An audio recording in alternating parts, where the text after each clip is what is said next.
Etepu, Namaste, Assalamu Alaikum, Huru Nefer. This is Kasank Ma Keparu with another video for you. Before I dive into this video, please hit the like button if you like my videos and subscribe to my channel if this is your first time watching. And also share it with friends and family so we can get the information out there. Now, what I want to talk to you about is the mass media programming that's going on, but specifically, I see a lot of people in the conspiracy theory arena talking about this, but they're missing the mark. They're not really getting to the heart of what's behind this, the hidden hand. You will notice that we're getting bombarded with a 360 programming. What do I mean? Well, 360 is no matter where you turn, you're getting the same message regurgitated over and over again in different forms. You think you're watching a great movie and it's an action adventure or a sci-fi movie, but embedded within that movie is the same theme. Now, again, many in the conservative movement and in the conspiracy theory movement says that this is coming out of the SJWs, which is the Social Justice Warriors, and they're basically a special interest group. You can say they're composed of feminists, I guess, or Black Lives Matter, what have you. And again, these are special interest group. But we're missing the mark if we think that these groups are solely responsible for influencing the media. Let me explain how this works. The main media corporations take their cue, or they are what you would consider the parent-child relationship. They are the child, and there's a parent above them, the hidden hand, that's dictating to them what has to be in these programs. If you are a Hollywood writer or director, you are basically told that these themes have to be put into your movie or your TV show. If you do not agree, you will either get fired and blacklisted in Hollywood, or it will be taken from you, the project, and given to somebody else, basically. And this is what's happening. So we think that these artists, and I'm going to point out two in particular, have free reign, but they don't. In order to get the millions of dollars and get the deals that they get, they have to pepper their stories and their programs, get it programming with these themes. And these themes are not coming from the social justice warriors or these special interest groups. They're coming from very powerful and wealthy people above them. Case in point, one is George Soros, who funds Black Lives Matter.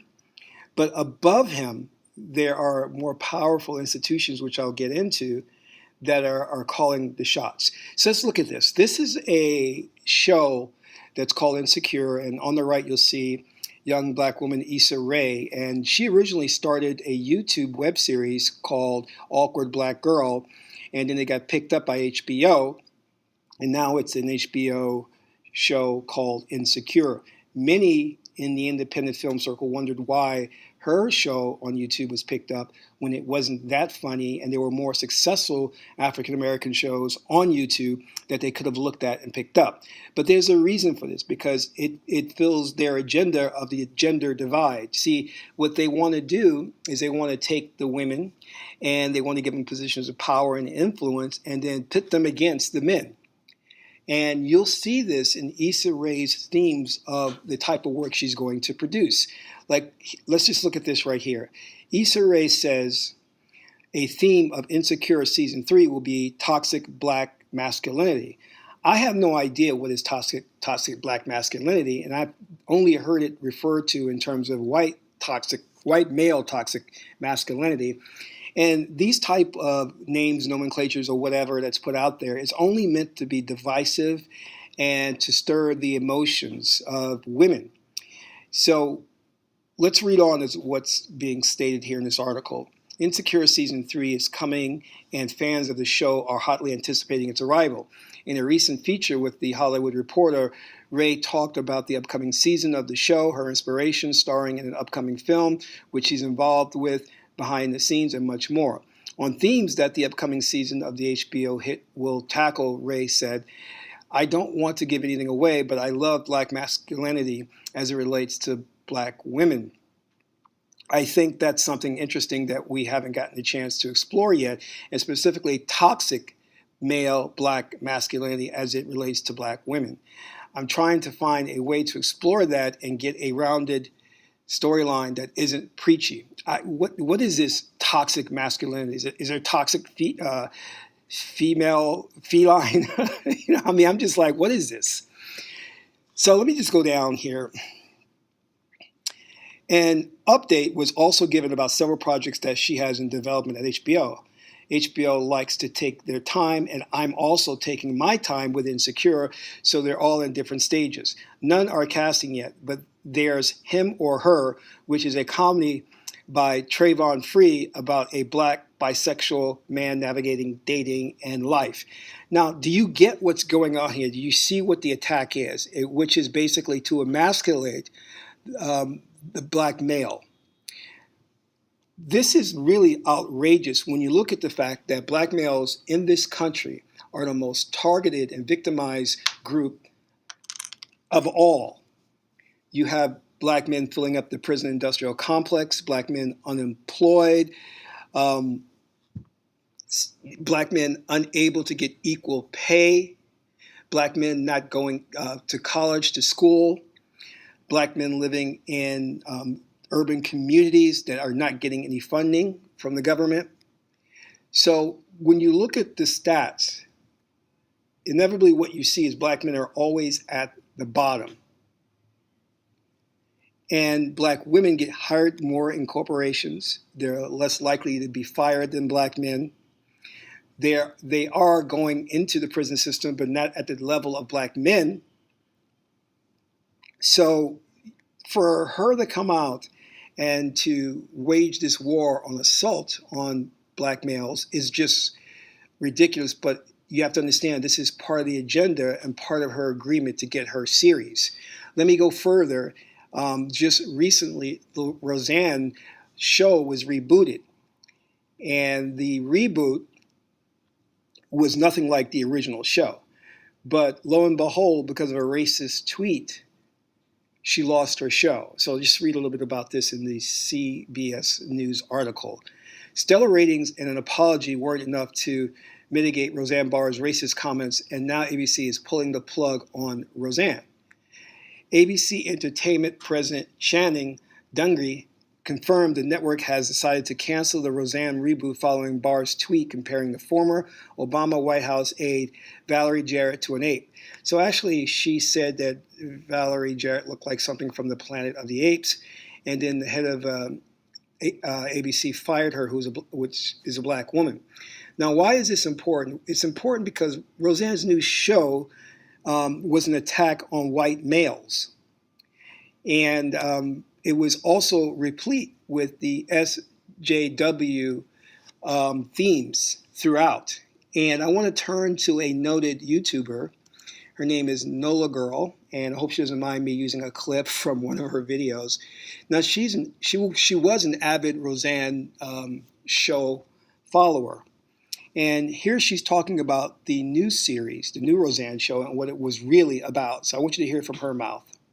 Sarcastic kids that get everything they want. They don't experience any real problems. The parents are together and everything's all puppy dogs and lollipops, and it's just not real. Can't relate to that. So anyway, I watched the first episode. I was very unimpressed. I realized there's new writers, but they've changed the characters.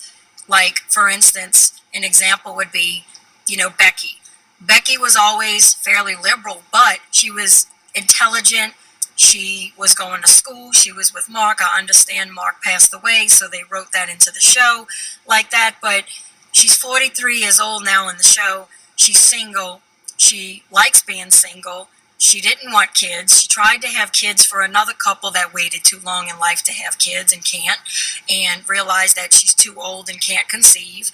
And she's a drunken slut that works all the time trying to pay for her little crappy apartment all by herself. And, then you got Darlene, another lonely liberal feminist living with her parents because her and her husband aren't together anymore, and she has the kids, and they made David a deadbeat dad, and that's not who David was in the previous, Roseanne. They always got to make the dad a deadbeat, always got to make the dad look bad. So Darlene is the super mom, doing it all, working, living at home with her parents. She lets her children run over her. She's a sarcastic, know-it-all, bullheaded woman, so no man's going to want to deal with that, obviously. And, she's raising her son to be a girl. He dresses like a girl. He acts like a girl.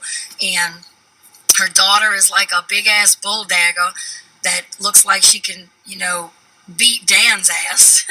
It's just, that's not the Roseanne that I grew up watching. And I felt like every scene in the show was a political statement.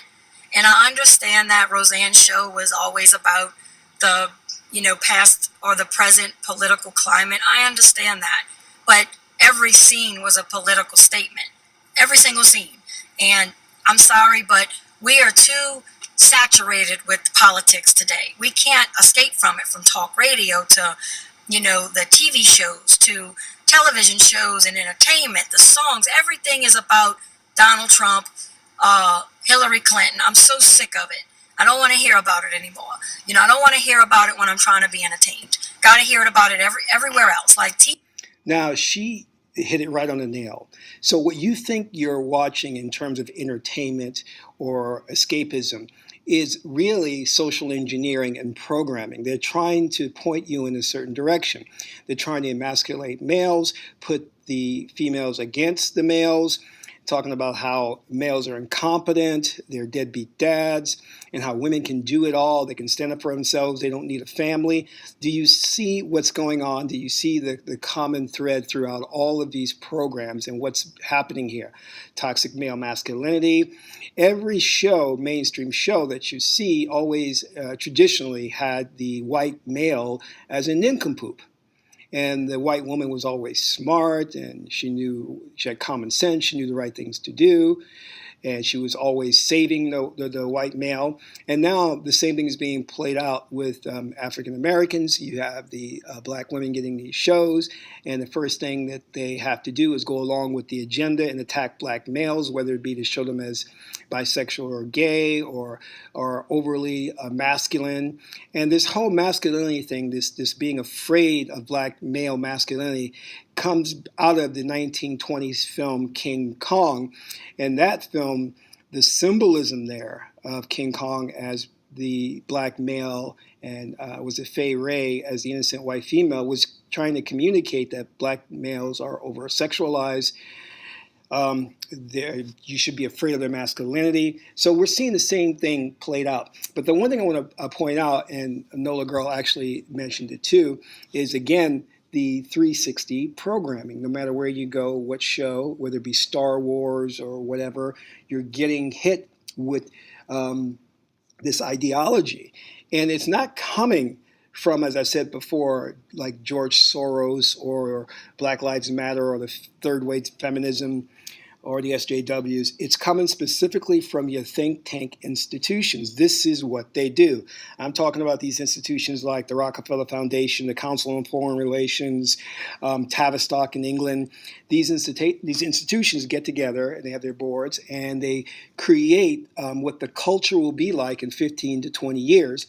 And then they send out the marching orders to the mass media, and the mass media has to go along with it.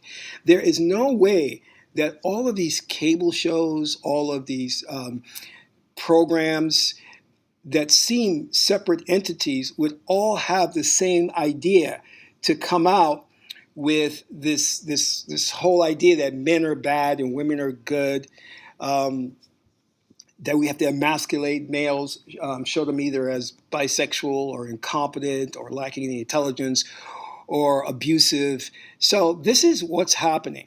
And you're being pushed in a direction because they have a vision for what the future should look like. And they're using the genders and the race baiting to do it. They're putting the races against each other. They're putting the genders against each other. And we're falling for it. So we've got to wake up and smell the coffee and see what's going on and take action. And again, let's not look at these special interest groups. They're only pawns. The real big players are the think tank institutions. These are the guys that are coming up with the programs that are being disseminated to the major universities and taught by these professors and being disseminated to the entertainment media such as Hollywood and ABC and CBS News. So I want you to think about that. And so before I go, again, hit the like button if you like this video and subscribe to my channel. And this is Kasank Ma'a Keperu, son of Ma'at. And that's all for now. Amen Ra.